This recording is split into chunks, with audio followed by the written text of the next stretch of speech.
Now, maybe you're not a Christian.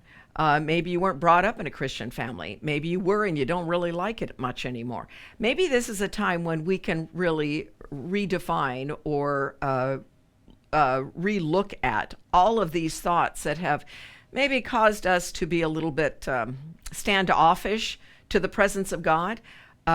Remember, from the Course's perspective, A Course in Miracle perspective, God is not a dogma. God is the energy of eternal life. That's the truth.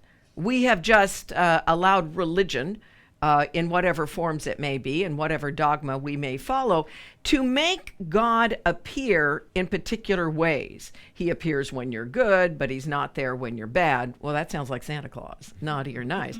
But the point of it is, God's always there. He's there when you're good. He's there when you're bad. He's never left your side.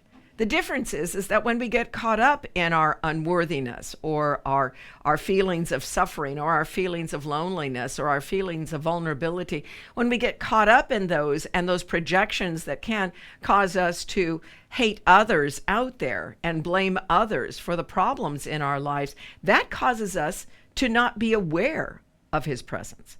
That causes us not to experience the birth of Christ in our minds and in our lives. So this Advent season is a wonderful opportunity for us to really look at the fact that if we're not feeling his loving presence, his holy presence, the life that's all around us, or the peace that we are entitled to, that we're going to be talking about through this Advent season, then we're the ones that are blocking it. He's not distancing himself from us, but we distance ourselves from him. So what can we do to mitigate the distance? Well, we just have to be willing.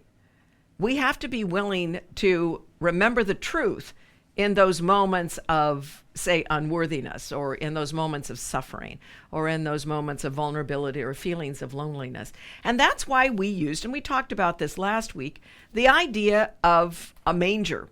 But a manger can be anything, because the point of a manger is that we are here to birth the awareness of Christ, just as over 2,000 years ago, the concept of Jesus was the embodiment of the awareness of love in our lives.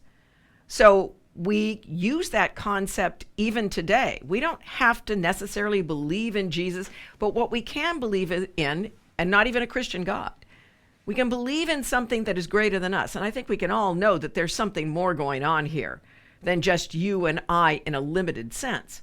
We have all felt the magnificence of the abundance of nature.